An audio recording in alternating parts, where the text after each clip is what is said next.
안녕하세요. 이유진입니다. 한국 영화 탄생 100주년이 넘은 만큼 독립영화계의 성취라고 한다면 단연 여성 감독들의 활약을 꼽을 수 있는데요. 오늘 작은 영화관에서는 지난 한 해 단편 영화들을 정리하는 시간 준비했습니다. 영화를 통해 우리의 삶을 되돌아보는 작은 영화관, 지금 시작합니다.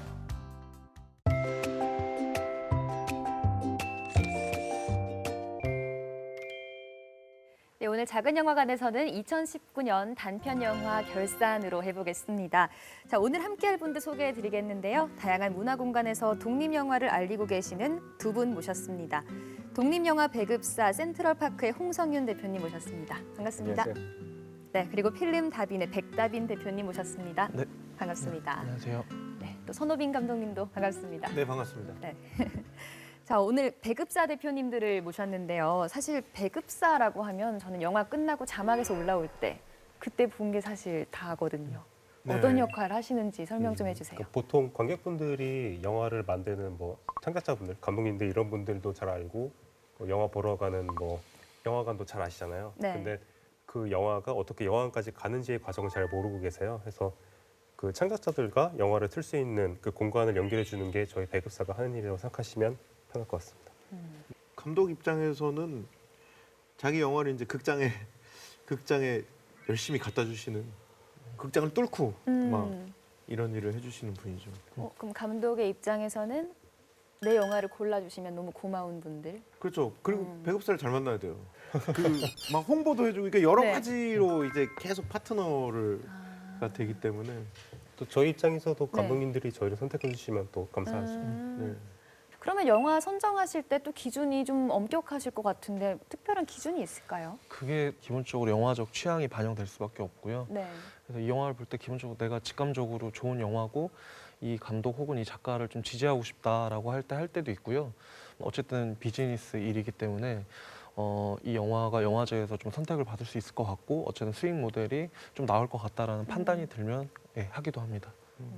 오늘은 이제 두 분을 모셔서 작년 2019년에 단편 영화를 결산하는 어떤 차원에서 오늘 진행을 하게 되고요. 네. 그래서 이제 감독님들이 아닌 배급사 대표님들을 모신 겁니다. 그래서 작년에 어떤 영화, 독립 영화보다 좀 더 구분해서 단편 영화로 흐름을 보자면 이제 영화를 선정해 주신 걸로 보면 되게 저는 명확한 것 같아요. 여성 영화의 한 해였구나. 이렇게 키워드가 모아지는데 2019년 단편 영화 경향이 어떤지 좀 말씀해 주십시오. 네.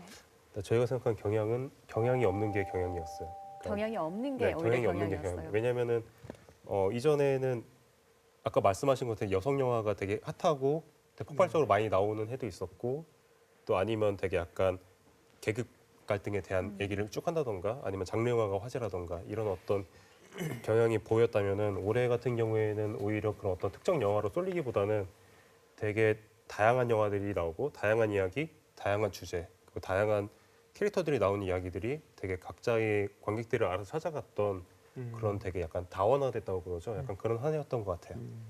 그러면 2020년 올해의 단편 영화의 경향은 어떻게 예측하시나요? 큰 틀에서는 19년 바라보는 시각은 비슷하고요. 네. 2020년은 꼭 여성 수사뿐만 아니지만 어쨌든 아마 더 여성을 주인공으로 한 다양한 형태의 영화들이 많이 나올 것 같은데 이전까지는 조금 더 엄숙하고 진지한 드라마라고 볼 수 있는 영화들이 많이 나왔다면 네. 이제 좀 코미디, 스릴러 이런 좀 장르가 쉬워진 여성을 주인공으로 한 이야기가 좀 더 다채롭게 나올 거라고 보고 있고요. 그래서 아마 2020년에는 그런 소재적인 부분도 그렇고 표현 방식들에서도 좀 다양하게 영화들이 나오지 않을까라고 예측을 하고 있어요. 이게 약간 영화가 다원화되고 다양한 형식이 나오는 게 약간 한 해의 경향, 2020년만의 경향이 아니고 가끔 단편 영화라는 게 독립 영화랑 어떤 발전해 나가는 방향이 아닐까 그런 생각도 좀 하고 있습니다. 홍성윤 대표님은 단편 영화 기대주를 이제 말하자면 가져오셨습니다. 네. 네. 네. 추천을 해주신 거죠. 어떤 추천의 변을 한번 들어보겠습니다. 일단 아까 말씀드린 것처럼 되게 다양한 영화들이 나온 한 해이기 때문에 이 영화가 2019년 대표한다라고는 말할 수 없겠지만 네. 어떤 아까 말씀드린 되게 다양한 영화들이 나오면서 어떤 기존에 여성 영화는 항상 강세예요. 그래서 그런 어떤 여성 영화라는 틀 안에서도 그런 큰 테마 안에서도 되게 이렇게 다양한 이야기가 나올 수 있고 네. 또 여성이라는 그 큰 집단 안에서도 또 더 소외받고 더 주목받지 못하는 이런 캐릭터들에 대한 이야기들이 나오고 있다는 것에 대해서 되게 좋은 사례라고 생각했기 때문에 추천을 하게 됐습니다. 정말 수많은 영화를 접하시는 두 분이시기에 선정해 주신 영화들이 더 궁금증이 좀 많아질 것 같습니다. 일단 먼저 만나볼 영화는요. 제17회 아시아나 국제단편영화제에서 대상을 수상한 영화인데요. 홍성윤 대표님이 선정한 김선경 감독의 단편영화 기대주 영상 보면서 이야기 나눠보겠습니다. 동네 수영센터 단골 회원인 중년 여성 명자 씨. 그녀는 어린 친구들이 함께 수영하는 것을 보며 부러워하는데요. 주인공 두 명이죠. 그러던 어느 예, 날 명자 씨와 수영센터에서 지규. 아마추어 수영대회 팀원을 뽑는다는 것을 알게 됩니다. 팀원 선발 예선전 시작하겠습니다. 모두들 갈고 닦은 수영 실력을 뽐내보는 자리. 젊은 회원들과 함께 명자 씨도 있는 힘껏 스피드를 내보는데요. 그런데 이게 웬일? 상당히 좋은 성적을 낸 명자 씨. 1등입니다. 저 명자 씨 맡으신 배우님은 사실 제가 예전에 58초 같이 작업한 적이 23. 있어요. 강명자님하고 지규 학생 기록이 같네요. 아, 너무 잘하시는 분이죠. 그 네. 올해도 작년에도 기대주 말고 다른 단편 영화 되게 많이 나오셨는데 정말 대사를 잘 살리세요. 항상 씬스틸러 이런 거를 많이 하셔가지고 어느 씬에 나와도 저게 살고 있을 것 같은 약간 이질감이 맞아요. 없는. 여러분 주말 자유 수영 시간 때 두 분만 따로 보시죠. 고생했습니다. 젊은 팀원들의 따가운 눈총을 받으며 결국 명자 씨와 지규 학생의 재시합이 결정되고 아 저기 선생님 예 어머니. 언니 나 먼저 간다. 제 기록이 좋은 거예요? 아이 그럼요. 요즘 학생들 보통이 아닌데요. 아니 근데 내가 왜 이겼지 이상하다. 그냥 평소랑 다를 거 없이 하긴 했는데. 제 생각에는요. 어머니 스타트가 유독 좋으시거든요. 그래서 동점 나온 것 같아요. 아 스타트. 저는 그 뒤에 일부러 스타트 좀 늦게 한 것 같아요. 그렇죠. 실력도 인정받았겠다. 명자 씨 기분 좀 내보는데요. 아 아줌마 나 오늘은 스페셜로 주세요. 오늘 웬일이래요? 1등 했다고 아주 신났네 신났어. 1등 잘하셨네. 하지만 친구는 이제 수영 대신 아쿠아로빅을 배워보자 제안을 합니다. 언니 물속에서 음악 들으면서 신나게 춤추며 운동하면 좋잖아. 거기 가면 우리가 에이스야 에이스. 아유 너나 노인네들하고 거기서 에이스 해. 야 그런데 한 번씩 끼기 시작하면 순식간에 늙어. 아 이게 되게 늙는 거 당연한 재밌는 거 아니야? 데서죠. 그렇죠. 아이고 노인네가 어린애 이겨보겠다고 욕 먹는 것보단 낫겠다. 야 내가 누구 이겨먹겠대? 야 너 말을 또 이상하게 하네. 야 내가 수영장에서 웬만한 선생님보다 내가 저기 오래 다녀서 왜 이래? 야 선생님도 나한테 저기 스타트는 수준급이라고 했거든. 너 말 그 말 듣고도 그러네 얘가. 아이고 어떤 영화의 약 주제와 어느 정도 관련 있는. 왜냐면 본인도 조금은 신경이 쓰였을 거거든요. 저 아예 틀린 말이면은 네. 화가 안 날 텐데. 그러니까요. 어떻게 얻은 기회인데 쉽게 포기할 수 없죠. 아줌마 뭐 필요한 거 있으면 말씀을 하이소. 여기서 나오죠. 표정 봐, 표정. 엄청. 명대사죠. 저 힘세고 빠른 거 있어요? 힘 세고 빠른 거. 아 그럼 이놈이 최고지. 저 아저씨가 알고 있는 게 더 웃긴 거. 본격적으로 몸 관리에 들어가는 명자 씨. 아 저렇게 큰 힘세고 연어를. 빠른 연어 먹방은 물론 집안에서도 수영 연습 삼매경. 명자 씨에겐 물은 없지만 이곳이고 수영장. 코치님이 칭찬해주신 스타트 연습도 특히 빼놓을 수 귀여워요 없죠. 영화가 전반적으로 이런 네. 장면들이. 그리고 찾아온 결전의 시합날. 명자 씨와 지규 학생 두 사람 사이에 팽팽한 신경전이 느껴지고 막 젊고 막 그런 사람 보면 질투심이 들겠죠? 저도 그런 것 같습니다. 저희 모두 이제 슬슬 한 살 더 먹었으니까 또. 어머니 준비 많이 하셨어요? 아, 네, 선생님 걱정하지 마세요. 시합을 꼭 하셔야겠죠. 아니, 이게 무슨 다 된 밥에 코 빠뜨리는 소리? 한 번만 양보해 주시면 어떨까요? 잘한다고 할 땐 언제고 이젠 양보를 하라뇨. 명자신 그럴 수 없습니다. 양보해주랴? 지규 학생도 양보는 자존심이 상하는 모양. 근데 주인공은 사실 되게 자존감도 높다고 생각했고 네. 잘 살고 있는데 보면 친구나 뭐 저런 수영 강사들이 자꾸 이렇게 자극을 맞아요, 하는 거죠. 맞아요. 자꾸 자존심을 긁고 선생님도 네. 말 좀 양보하시죠, 그러고. 맞아요. 그리고 저 젊은 지규 학생 근처는 항상 많아요. 남자 강사들이 한 3명 붙어서 그렇게 다시 출발선에 선 두 사람. 수영장을 가득 채운 팽팽한 긴장감과 사람들의 불편한 시선. 지금도 왼쪽에 우리가 있네요. 5명 있잖아요, 뒤에. 아, 너무하네요. 수영대회 기대주로 떠오른 명자 씨의 마지막 승부. 과연 이 둘의 승부는 어떻게 끝날까요? 김선경 감독의 기대주였습니다. 적절한 타이밍에 끝내요. 아주 되게 궁금하다. 자기요. 엄청. 여성 이야기를 다뤘는데요. 저희가 평소에 다뤘던 뭐 남녀의 구도가 아니라 같은 여성 속에서도 또 소외되는 입장이 있는 거예요. 그럼요. 굉장히 그러겠죠. 신선합니다. 인간이. 네.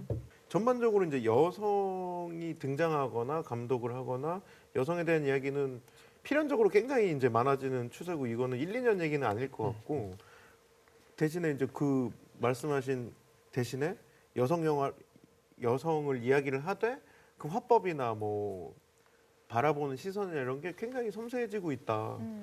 그 구석구석을 막 현미경처럼 이제 감독들이 보고 있다 이런 생각을 많이 이 영화 맞아요. 보면서 많이 하게 됐습니다. 이전에는 여성 영화가 약간 좀 어떤 차별이라던가 어떤 사회적인 시스템 이런 거를 좀 많이 다루셨다면은 특히 작년에 본 많은 여성 영화들이 자기 신체를 사랑하는 법, 자기의 어떤 육체를 알아가는 과정에 대한 그런 영화들이 굉장히 많이 나오더라고요. 네. 점점 깊이 들어가고 뭔가 좀 이제 다른 이야기를 하기 시작하는 그런 단계인 것 같아요. 네. 단순히 막 난 피해를 받았어 뭐 이런 영화는 이제 약간 유치하게 보이는 정도인 것 같아요. 네. 한 명의 여성으로서 제가 영화를 봤을 때는 지규 학생과 명자 아주머니 사이의 나이인 것 같아요. 제가 딱 연령대가. 그렇군요. 그래서 조금 어렸으면 지규 편이었을 것 같고 조금 뭐 십몇 년 혹은 몇십 년 후면 저는 명자의 편을 저는 들었을 것 명자 같은데. 편입니다. 무조건 명자. 전 중간입니다. 그래서 굉장히 이걸 어디에서 내가 손을 들어줘야 되나 좀 그렇게 갈등이 생기더라고요. 그러게요. 당연히 명자 편이죠. 네. 제가 비슷한 거 이거 뭐 약간 완전 다른 영화고 사실 결도 되게 다른데 그런 고민을 저는 이제 유승환 감독의 주먹이 운다라는 영화에서 이게 보통 한쪽을 응원하잖아요. 근데 둘 다 이겼으면 좋겠다 하면서 봤던 것 같아요. 그 영화는 정말 둘 다 대등하게 다루잖아요. 그래서 진짜 누가 이겨야 되지 이런 상황이었는데 그렇죠. 굉장히 곤란하다. 누가 이기든. 막 그래도 이 영화는 어쨌든 주인공이 명자. 그러니까 지규 같은 캐릭터는 사실 그 나이 때 여학생은 사실 되게 많이 다뤘던 이야기잖아요. 네. 그래서 감독님이 더 명자에 집중을 하고 싶어 하셨던 것 같아요. 명자의 어떤 일상이라든가 이런 거 계속 묘사를 하고 네네. 대신에 지규는 영화 클라이막스 전까지는 거의 감정이 드러나지 않죠. 그 미묘한 관계 좀 되게 재밌는 것 같아요. 이게 한국에서는 또 나이 차가 크면은 뭐 이렇게 어울리지 않잖아요. 말도 잘 안 걸고 그러기도 하고 굳이 뭐 맨날 보는 사이라고 안녕 인사하지도 않고 그러는데 알긴 알고 뭐 되게 이 미묘한 관계 이런 거 되게 잘 드러나 있는 것 같고 그 제목은 어느 정도 예측은 되지만 네. 왜 기대주인가요? 보통 기대주라는 거는 사람들이 어떤 되게 유망주한테 이렇게 붙여주는 이름이잖아요. 그렇죠. 네, 감독님은 이거 항상 연출이도 얘기할 때마다 하시는 얘기지만 누구든 나이가 어떻든 내가 누구든 간에 스스로를 사랑할 수 있었으면 좋겠다. 그런 마음으로 영화를 만드셨다고 해요. 그렇기 때문에 약간 여기서 기대주는 누가 붙여주는 이름이 아니고 스스로를 기대주로 여기고 스스로를 사랑하는 약간 그런 의미라고 생각하시면 될 것 같아요. 저는 지규를 두고 기대주라고 표현했을까 이렇게 음. 생각했었거든요. 그러니까 사실 이 영화에 나오는 사람은 명자나 지규뿐만이 아니고 뭐 수영장 코치라던가 아니면 명자 친구, 수영장 다른 그 지규 옆에 있는 그 남자 선수들도 그렇고 네. 다 기대주라고 할 수 있을 것 같아요. 한 명 한 명이 다 스스로를 기대하면서 살았으면 좋겠다. 네, 굉장히 착한 영화죠. 네. 네. 맞아요. 그런 시선이 영화 전반에 있어요. 예를 들면은 그 아까 물고기 뭐 제일 빠른 거 주세요해서 네. 막 요리해서 그 되게 길게 나오잖아요. 그렇죠. 굳이 뭐 혼자 밥 먹는 신이 그럴 필요는 없는데 그게 말하자면 기대주란 제목이 보여주 내 자신을 가꾼다, 아낀다, 주체적으로 산다 이런 감독님은 아직 젊으신데 아, 20대시니까 근데 명자가 자기가 성장해가지고 어른이 되면 명자 같은 약간 어른이 되고 싶다고 하셨어요. 그래서 약간 좀 왜 혼자 살 때 사실 명자 혼자 사는 캐릭터잖아요. 네. 네. 혼자 살 때 내가 잘 사냐 못 사냐는 사실 나를 위해서 얼마나 투자를 하냐 그거 제일 큰 게 또 요리잖아요.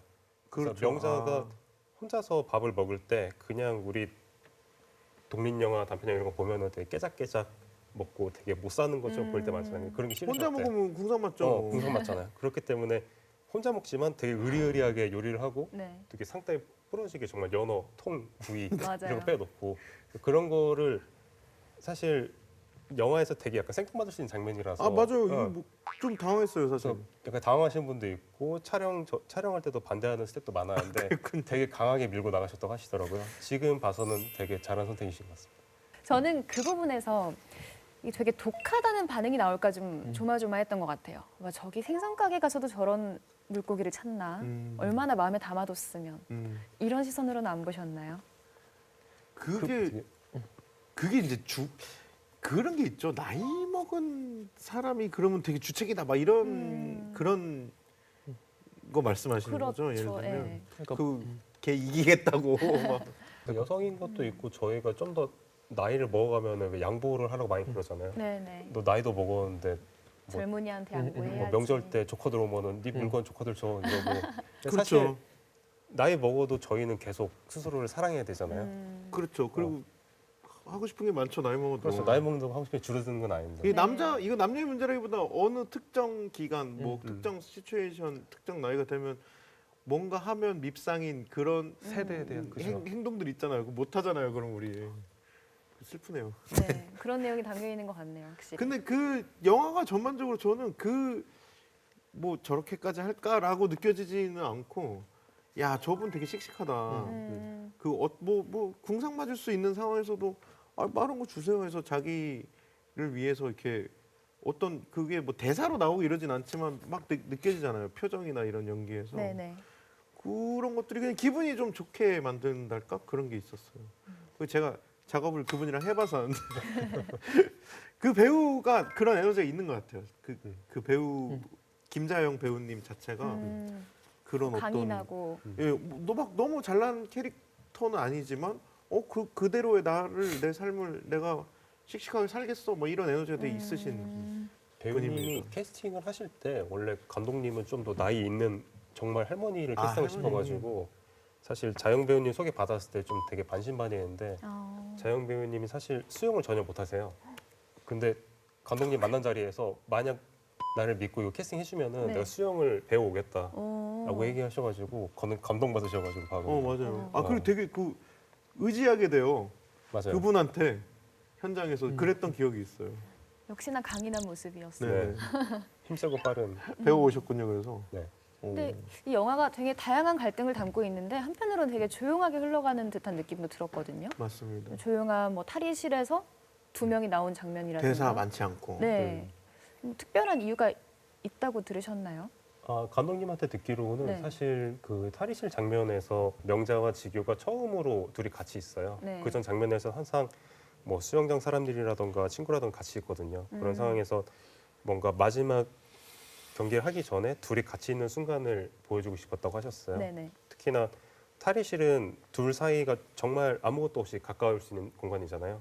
그래서 그런 공간에 둘 같이 두게 하고 싶었고 또 그런 아무의 시선이 없는 그 공간에서만 이 두 사람이 이전까지 하는 다른 장면을 모습을 보여줘요. 그러니까 지규는 어린 학생인데 앞에 보면 되게 쿨하고 말도 없고 감정 네. 없는 그런 식으로 보였고 명자 같은 경우에는 오히려 되게 애 같고 네, 네. 막 틱틱대고 약간 맞습니다. 그런 모습이었는데 네. 사실 탈의실 장면 유심히 보면은 그 지규는 정말 그 나이 어린아이처럼 자기 감정 못 이겨가지고 옆에 명자인데도 못 보고 반면에 명자는 그때 처음으로 어린이 시선으로 애를 돌아봐요. 울고 있는 지규를. 그래서 이런 장면들을 좀 보여주고 싶었다고 하시더라고요. 그 바깥의 관계와 되게 역전되는 어떤 그런 그러네요. 공간 같기도 하고 뭐랄까 가식을 벗는 공간 같기도 그렇죠. 하고 탈의실이니까 이런 식이 많은 것 같아요. 되게 대사 없이 이 영화가 되게 매력적인 여백이 되게 많이 나오는 영화인 것 같습니다. 그 대표님께서 선정을 해주셨는데 이런 장면 때문에 내가 이 영화를 선정을 했다 아, 네. 싶은 그런 장면이 있나요? 그러니까 저는 처음에 사실 이전에 다른 영화도 감독님 같이 해가지고 네. 처음에 스토리를 먼저 들었었어요. 근데 스토리가 어떤 할머니가 수영대회에 나가요라고 이렇게 들었거든요. 저는. 근데 네. 그 얘기 듣고 너무 좋은 거예요. 그러니까 왜냐면은 그 독립영화, 단편영화가 되게 다양한 이야기, 보기 힘든 이야기를 우리는 들려준다고 하지만 사실은 또 은근히 하는 얘기를 계속하는 경우가 많아요. 그렇기 때문에 약간 어떤 할머니, 물론 영화에서 조금 나이가 어려졌지만 이런 어떤 중년 여성분이 수영대회에 나간다라는 그런 이미지를 되게 보고 싶었어요. 그리고 실제로 영화가 그렇게 완성이 됐고 그래서 영화를 선택하게 됐습니다. 그러네요. 그런 이미지를 본 적이 거의 없는 것 같으네요. 보통 저희 주변에 있는 아주머니, 할머니들은 내가 이 나이에 돼서 뭘 배우냐, 뭐 그건 젊은이들이나 하는 일이다 이렇게들 말씀하시는데 그런 점에서 굉장히 대비되면서 좀 집중이 됐던 영화인 것 같아요. 네. 자, 이렇게 영화를 봤고 이번에는 또 백다빈 대표님이 선정한 작품을 볼 텐데요. 이소미 감독의 다큐멘터리 관찰과 기억입니다. 일단 네. 왜 이걸 선정해 주셨는지 이유부터 들어보겠습니다. 네, 뭐 간단하게 얘기하면 아까 말한 여성 서사에 대한 다양한 영화들이 나오고 있는데 거기서도 꽤 주목할 만한 이야기고 단순히 뭐 여성에 대한 이야기여서 그렇다가만이 아니라 네. 끊임없이 그냥 뭐 인물의 말을 빌려서라든지 뭐 장면을 그냥 폭력에 대해서 그냥 전시한다든지 그런 태도가 없이 어떻게 하면 끊임없이 영화적 언어로 이 내가 느꼈던 감정 기억을 보여줄 것인가라는 고민을 되게 훌륭하게 보여준 작품이었고 그런 작품이 다른 비슷한 작품이 있나라고 했을 때 별로 없었거든요. 그래서 되게 희소 가치도 있는 작품이라고 생각해서 네. 추천하게 되었습니다. 네. 이 추천 이유를 잘 생각을 하면서 영화를 보면 더 재미있을 것 같아요. 네. 함께 만나보시죠. 좋은 시간이라는 것은 누구에게나 지극히 개인적으로 돌아온다. 그래서 깜짝 놀랐습니다. 저는 진짜. 즐거운 시간, 내레이션은 즐거운 감독님이 공기, 직접 다 즐거운 소리. 네. 하셨어요. 아, 네. 감독님 이 모든 목소리인가요? 것이 즐거운 기억이 될 때까지. 과거에 엄마는 말했다. 언제나 좋은 시간은 기억으로 남아 영원하다고. 사람들은 저마다의 기억들이 있다. 이게 되게 강렬하죠. 저는 충격적인 영화였습니다. 이게 근래 본 영화 중에 누군가의 호시절이 누군가에겐 끝없는 추락의 날이 될 때도 있는 것처럼 세상은 불공평해지고 있다. 아니, 이미 불공평했다. 카메라 앞에 앉은 한 여자. 무언가 생각난 듯 한 차례 몸을 떨더니 이내 입을 열기 시작합니다. 성추행을 당했다. 8년 전 성추행을 당했다. 8년이 지나자 증거는 없고 기억만 남았다. 저게 되게 중요한 이야기인 것 같아요. 증거는 없고 기억만 남았다라는 게. 그리고 지금 이제 영화에서 그 기억들이 조각조각 네, 나오는 거죠. 그렇죠. 그러니까 이제 되게- 재구성된 거죠. 이제 그러니까 시간이 꽤 지나고 나면은 구체적인 정황이나 이런 게 기억이 나는 게 아니라 그때 아주 불쾌했던 감정 그런 기억들이 예를 들면 어떤 남았어요. 냄새 막 이런 예. 게 기억나잖아요.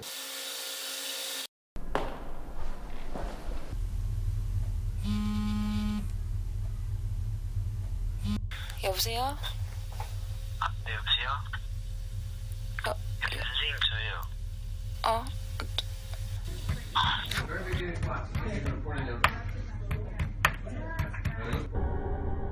몇 년 전 여자는 국제학교에서 버스 보조교사로 일했습니다. 그리고 그곳에서 스키톰이라는 학생을 만났죠.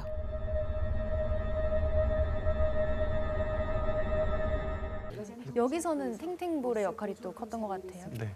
탱탱볼은 두 가지로 볼 수 있을 것 같은데 어디로 튈지 모르는 의미이기도 하고 두려움의 대상. 실제 저때 기억에 강렬했던 사물이었을 수도 있고요. 그렇게 추측이 가능할 것 같아요.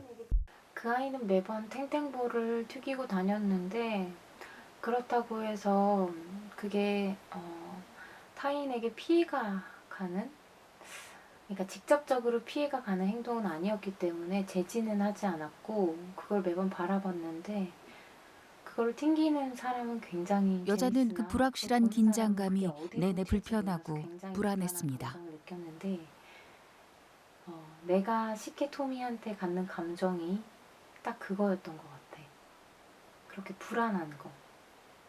제가 나에게 어떤 일을 할지도 모른다. 어떤 말을 할지도 모른다. 어떤 행동을 할지도 모른다. 라는 이런 불안감과 어떤 공포 안에서 일을 했던 것 같아. 그리고 그렇다고 해서 그 진짜로 불안감은 결국 어떤 일이 현실이 되었습니다.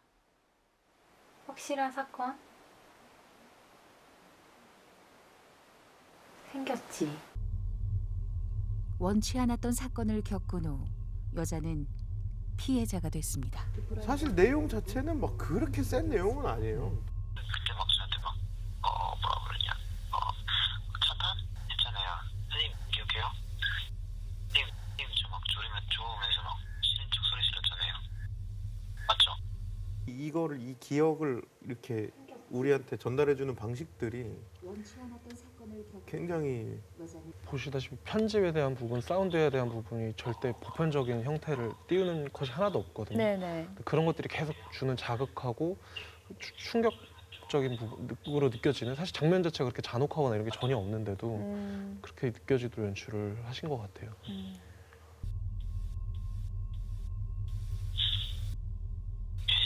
저는 저 한글 자막 뜨는 타이밍도 되게 특출나다고 생각해요. 선생님도 좋았잖아요. 선생님도 좋았잖아요. 지독히도 가해자의 입장에 선 말입니다. 네. 이 자막들이 단순히 뭐 영문과 한글이 그냥 그 번역으로서 배치된 게 아니고 다 영화의 일부로서 미장센으로 나오는 것 같아서 자막이 나왔다가 없어지는 막 그런 속도나 이런 것들 보면 다 타이밍도. 달라요, 조금씩. 저는 아시아 퍼시픽 인터내셔널 APS. APS. 거기서 스쿨버스 타고 다니는데 네. 그 버스에서 도와줬던 버스 보조교사 기억이 납니까? 아니요. 고통의 기억은 온전히 피해자의 몫.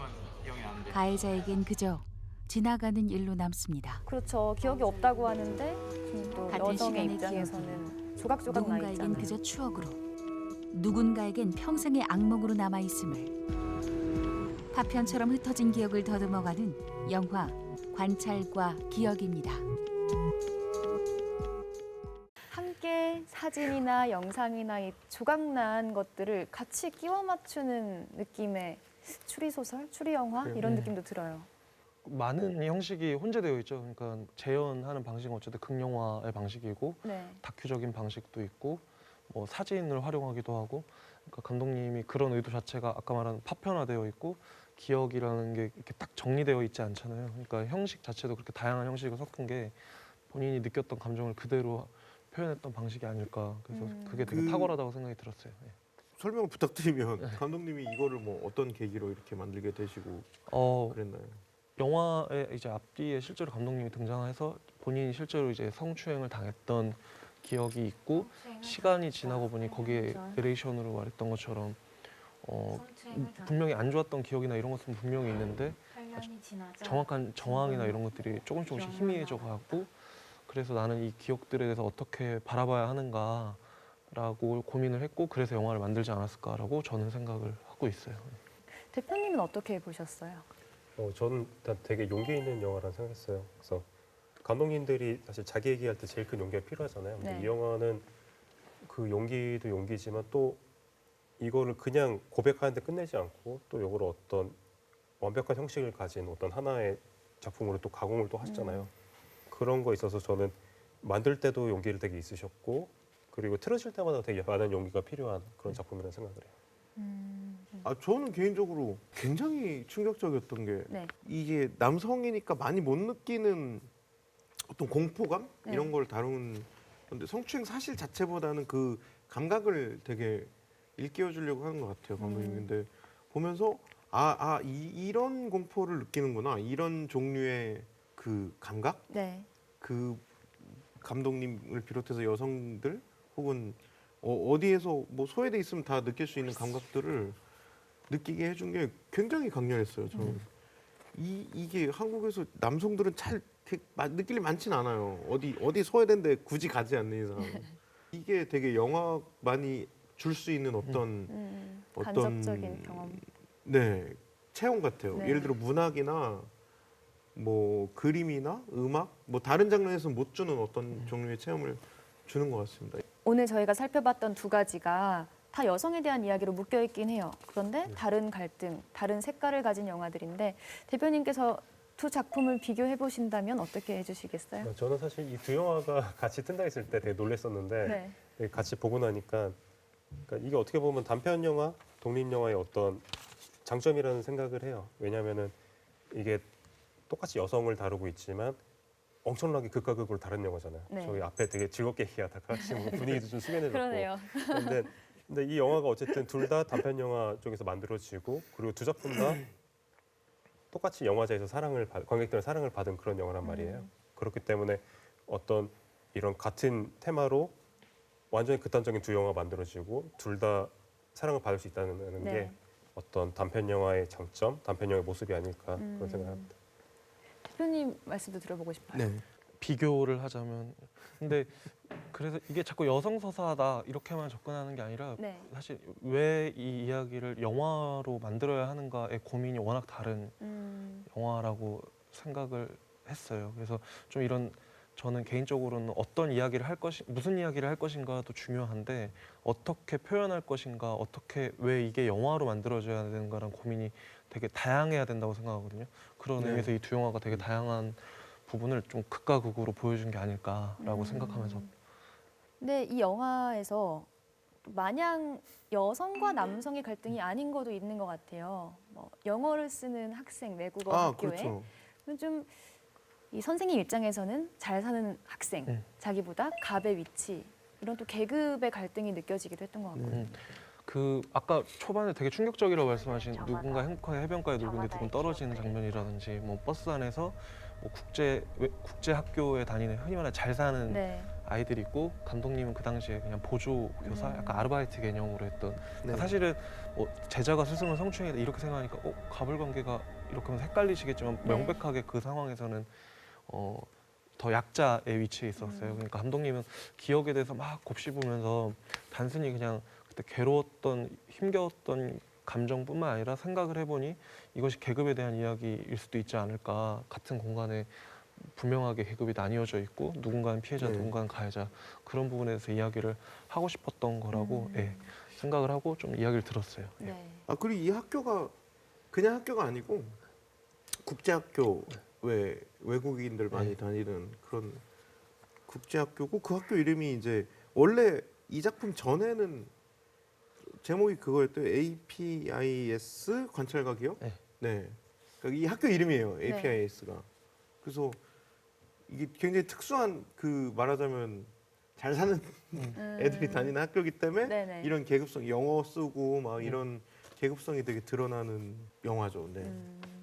그때 찍고 몇 년 뒤에 지금 보신 관찰가 기억은 다시 한번 재구성을 했던 영화예요. 그러니까 감독님은 제 생각에는 시간이 좀 더 지나면 다른 방식으로 재구성, 왜냐하면 시간이 더 지났을 때 자신의 감정 상태나 놓여진 환경이나 이런 게 달라지면 작품을 바라보는 자기의 태도가 달라질 수도 있으니 다시 한번 만들어질 수도 있지 않을까라고 저는 생각이 들었어요. 네.